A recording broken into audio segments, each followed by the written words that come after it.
Ada yang karena ya kebodohan atau terpengaruh ikut-ikutan, itu masih gampang ditarik kembali ke jalan yang benar. Tapi kalau sudah ideologi sampai mati pun justru mereka mengharapkan, mereka justru ingin langsung dibunuh, cepat bidadari. Nah, Quran sudah menegaskan, kita jangan ragu.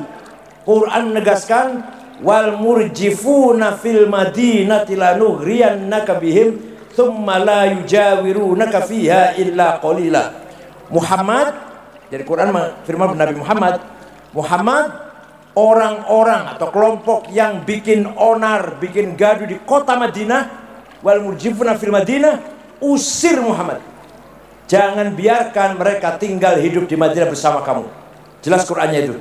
Jadi kelompok yang bikin gaduh di negara kita, usir. Pemerintah tidak boleh kalah. Terutama BNPT, Densus gak boleh kalah dalam hal ini. Yang kita sayangkan, saya terang-terang aja ngomong terang-terangan, radikalisme sudah masuk ke kepolisian. Anggota Polri sudah cukup banyak. Yang namanya kelompok polisi pencinta sunnah sudah masuk ke TNI, masuk ke BUMN, Telkomsel, PLN, Pertamina, masuk juga ke kantor pemerintahan. Oleh karena itu sudah sangat gawat sebenarnya, sudah sangat mengerikan, memprihatinkan. Pemerintah harus tidak boleh memberi atau mentolerir keberadaan mereka. Cepat usir, minimal diusir ideologinya, minimal. Cepat larang diusir ideologi yang bertentangan dengan Pancasila ini. Jangan ragu-ragu.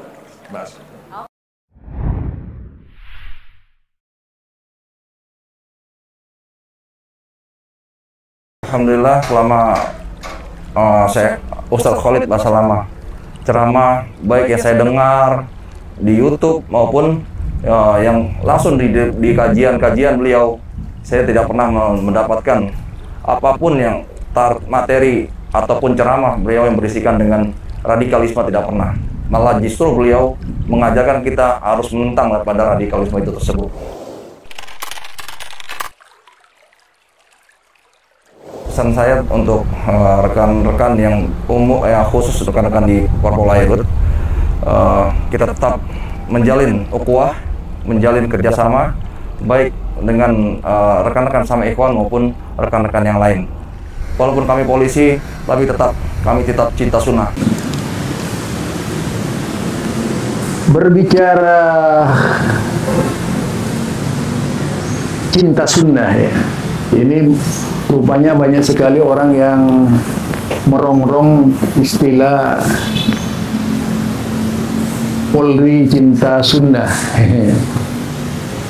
Rupanya banyak yang menggugat, terutama dari kelompok sebelah ya. Seharusnya kita senang kalau ada Polri makin dekat kepada Islam, malah ada usaha dari luar Polri yang menginginkan Polri itu terpisah dari Islam. Ini apa-apaan ya? Seperti yang kita ketahui, Muhammadiyah adalah organisasi yang lahir 1912, justru menganjurkan untuk mencintai sunnah Nabi Muhammad SAW. Ya, kemudian demikian juga, yaitu Persis, Persatuan Islam, kalau tidak salah itu lahir 1925 ya, kalau tidak salah, atau 1923. Nah, kita juga memahami gerakan Islam ini dilahirkan oleh seorang tokoh yang bernama, yaitu Ustadz Hasan. Beliau adalah seorang ulama yang awalnya wartawan, tetapi memiliki kemampuan bahasa Arab yang sangat luar biasa, dan lahir di saat-saat umat Islam membutuhkan siraman sunnah. Saat umat Islam Indonesia lahirlah yang bernama Persis. Kemudian lahir juga namanya Al-Irsyad, ya, Al-Irsyad dikomandati oleh Ahmad Surkati, Syekh Ahmad Surkati. Ada juga sebuah perguruan di Sumatera Barat yang dikenal dengan Tawalib gitu ya. Jadi di sini kalau kita lihat dari sekian banyak organisasi-organisasi Islam di Indonesia, nyata sekali bahwa organisasi Islam ini menginginkan Islam berada di atas jalan sunnah, berada di atas jalan sunnah. Yang terakhir sekali muncul yang disebut dengan gerakan salafi, gerakan dakwah salafi ya. Nah, kemudian yang paling mendapat sorotan karena salafi ini muncul dari Saudi Arabia dengan istilah Wahabi, lalu banyak yang menyoroti, dan yang menyoroti rata-rata awam sejarah gitu. Mungkin dari 100% orang yang menyoroti salafi ini adalah orang yang bodoh sejarah, yaitu sekitar 99,5% itu bodoh sejarah. Kalau kita lihat rata-rata itu hater, bukan ahli agama yang berbicara, jadi haters ya. Dia itu mengembara dari channel ke channel, hanya melahirkan isu-isu kebencian. Hater ini bukan ahli agama, tapi berlagak so agamis gitu ya. Dan hater ini menggunakan payung aswaja, hatersnya itu payung aswaja, karena memang paling lentur, paling lembut menggunakan istilah payung aswaja itu untuk menghantam kelompok-kelompok yang tidak disukainya. Terlebih payung aswaja ini didekatkan kepada organisasi terbesar di Indonesia, namanya Nahdlatul Ulama. Ini menjadi kendaraan mereka. Jadi mereka itu sudah tidak bisa berbicara benar atau salah, tapi hanya sebatas ikut-ikutan, bukan ahlinya berbicara agama ya. Sehingga yang muncul ke permukaan itu haters, bukan kajian ilmiah. Ini yang sempat saya teliti lebih mendalam dari gerakan-gerakan yang ada ya di Indonesia. Itu ya. Jadi ketika ada anti sunnah dilakukan oleh Islah Barawi, mereka yang konon paling cinta sunnah dengan menembangkan sholawat itu akhirnya membenci kepolisian yang cinta sunnah itu. Coba, dia membenci kepolisian yang cinta sunnah. Seharusnya bersyukur polisi sangat cinta sunnah, karena Muhammadiyah itu menganjurkan cinta sunnah. Jadi Pak Polisi tidak perlu takut ya. Pak polisi itu nggak perlu takut, karena Muhammadiyah sangat cinta sunnah, Persis sangat cinta sunnah, Al-Irsyad sangat cinta sunnah, pembela sunnah paling depan gitu. Jadi bahkan NU sendiri itu menamakan dirinya Ahlus Sunnati wal Jamaah itu. Jadi masih dia itu mengklaim Ahlus Sunnati wal Jamaah. Nah, kenapa ketika ada istilah Polri cinta sunnah, Islah Barawi marah gitu? Karena tidak menggunakan istilah Ahlus Sunnah wal Jamaah. Harusnya ada polisi lah Ahlus Sunnati wal Jamaah gitu. Oke, kalau tidak mau menggunakan Polri cinta-cinta, ada Polri Aswaja gitu. Tapi bukan aswaja dalam pengertian yang representatif dengan tradisi. Aswaja yang memang menjadi produk Islam. Aswaja yang memang lahir dari sejarah. Bukan aswaja yang lahir dari adat. Ini kan ada dua. Aswaja yang lahir dari adat itu di Indonesia. Aswaja yang lahir dari Islam itu sejarah gitu. Nah, sejarah aswaja jika kita kaitkan itu lekat dengan Imam Ahmad bin Hanbal, bukan lekat dengan yang lainnya. Munculnya aswaja ini melekat dengan Imam Ahmad bin Hanbal. Itu yang saya perhatikan ya.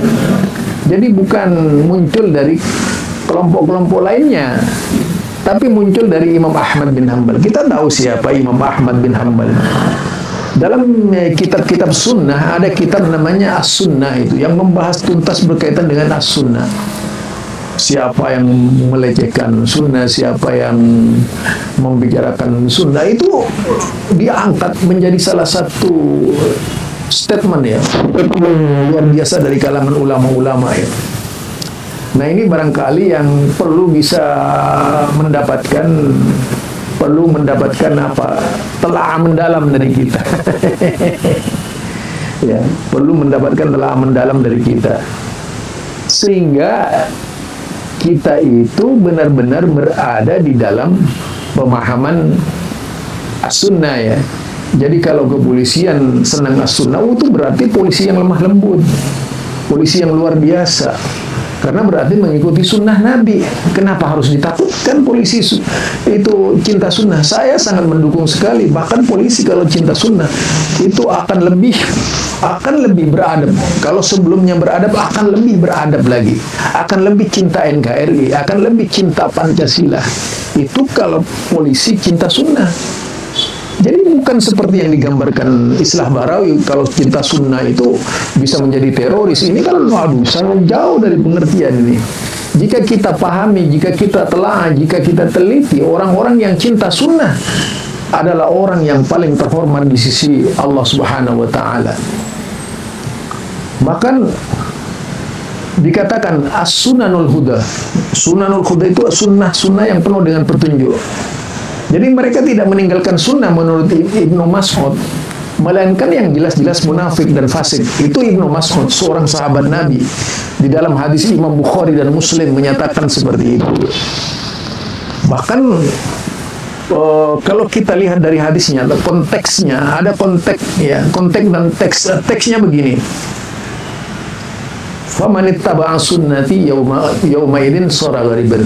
Orang yang mengikuti sunnah Nabi ketika itu menjadi asing di tengah masyarakat. Ya, akan banyak orang yang menggugat. Sebagai salah satu contoh seperti Islah Barawi ini kan menggugat sunnah ya. Tetapi kemudian dialihkan kepada sunnahnya sendiri, versinya dia gitu. Sunnah menurut versi dia. Artinya versi golongannya. Ya, mungkin yang perlu, mungkin ya Islah Barawi itu menginginkan Polri aswaja gitu ya. Polri aswaja. Ahlus Sunnati wal Jamaah versi Islah Barawi. Ini repot kalau sudah seperti ini jadinya. Itu yang pertama. Yang kedua, kalau aswaja juga mau ditarik dalam pengertian yang sesungguhnya, maka aswaja itu adalah ya seperti Muhammadiyah, seperti Persis, seperti Al-Irsyad, seperti Salafi. Itu memang ada kesamaannya semuanya itu. Tidak ada orang Muhammadiyah yang teroris. Mana ada Muhammadiyah yang teroris? Kalau kita lihat dari Muhammadiyah, inilah yang menghidupkan perdamaian. Tingkat kualitas pemahamannya terhadap Islam ini sangat luar biasa jika kita perhatikan, saudara. Nah, kalau kemudian kita melihat itu persis persatuan Islam. Kita melihat persatuan Islam Bangil yang Bandung ya, yang lahir di Bandung ini, itu luar biasa pembelanya terhadap sunnah. Sampai pernah berdebat dengan Bung Karno. Kita melihat juga sosok Ustadz Abdul Qadir Hasan. Ustadz Abdul Qadir Hasan ini putra dari Ustadz Hasan. Itu sangat luar biasa kecintaannya kepada sunnah. Melahirkan pesantren Persis di Bangil dan Bandung ya. Dan murid-muridnya Masya Allah, mereka rata-rata ulama-ulama hadis yang mungkin muda-muda. Mereka ini muda-muda tapi ulama-ulama hadis ya. Wah, kalau kita lihat di situ. Nah, ini barangkali perlu menjadi kajian dari kepolisian juga gitu. Jadi orang yang cinta sunnah itu belum tentu teroris sebagaimana yang dikatakan Islah Barawi. Itu definisi Islah Barawi menurut saya. Ya, jadi saya sekarang mulai ini memberikan masukan kepolisian, kepada Polri yang sangat saya cintai, agar tidak menjadi korban dari sebuah konspirasi, yaitu dalam rangka mengasobiahkan Polri kepada satu kelompok saja gitu. Ini lebih bahaya lagi. Jadi di sini ada Muhammadiyah. Itu Muhammadiyah adalah organisasi yang sangat cinta sunnah. Persis adalah organisasi yang sangat cinta sunnah. Al-Irsyad adalah organisasi yang sangat cinta sunnah. Ya. Bahkan NU sendiri menamakan dirinya Aswaja Ahlus Sunnah. Lalu apa yang ditakutkan? Kalau hanya teori-teori yang dikembangkan oleh Islah Barawi itu menurut saya tak perlu diikuti. Ya, pengertiannya itu lebih bersifat global ya, lebih bersifat global, lebih bersifat umum, sehingga lebih identik dengan, itulah yang disebut Bhinneka Tunggal Ika, NKRI ya. Nah, jadi kalau mau berbicara menghargai perbedaan pendapat, itulah yang dilahirkan oleh Islam yang sesungguhnya. Barangkali itu dari saya ya, Zulkarnain El-Maduri, berkaitan dengan berkaitan dengan isu-isu yang tidak benar sekarang ini yang dikembangkan oleh kelompok-kelompok tertentu untuk memecah belahkan persatuan. Indonesia ini sangat menjunjung tinggi Bhinneka Tunggal Ika. Orang yang tidak mau perbedaan pendapat justru itu perlu dilihat. Orang yang berteriak toleransi tapi perbuatannya intoleransi dengan menghujat terhadap kelompok lain, itu bukti dia bukan seorang NKRI. Dia sedang membawa bahaya ke dalam pemikiran Indonesia. Barangkali itu dari saya ya. Tentang NKRI ini, kita rumuskan NKRI apa sih? Ya, Negara Kesatuan Republik Indonesia. Isinya adalah Bhinneka Tunggal Ika. Pancasila itu, Pancasila. Tapi kenapa kemudian ketika ada orang diskusi berkaitan dengan bid'ah dikatakan itu tidak Pancasilais? Harusnya mau menerima perbedaan. Apapun risikonya, namanya perbedaan, ya berbeda. Tetapi mengapa kemudian ketika merasa terancam kelompok ini menggaungkan anti terhadap kelompok lain? Jadi di situ sedikit pemecahan dari saya berkaitan dengan toleransi dan intoleransi. Jika mau melihat intoleransi, orang yang paling merasa benar golongannya lalu menghujat kelompok lain dengan kata-kata Wahabi dan sebagainya, itu yang intoleransi. Itu yang harusnya perlu dilakukan di radikalisme supaya dia tidak radikal pemikirannya gitu. Kita ini sebenarnya enak, beberapa tahun ini sejak tahun 60-an tuh banyak perbedaan, sampai sekarang banyak perbedaan, tapi tidak ada kemudian kasak khusus seperti yang dilakukan oleh Islah Bahrawi. Yang menurut saya Islah Bahrawi ini terlalu apa ya, asobiyah. Karena dia satu sisi mengangkat NU hebat di atas segala-galanya. Wah, itu yang bisa kita ketahui saat kita pelajari dari Islah Bahrawi. Subhanakallahumma wa bihamdika asyhadu an la ilaha illa anta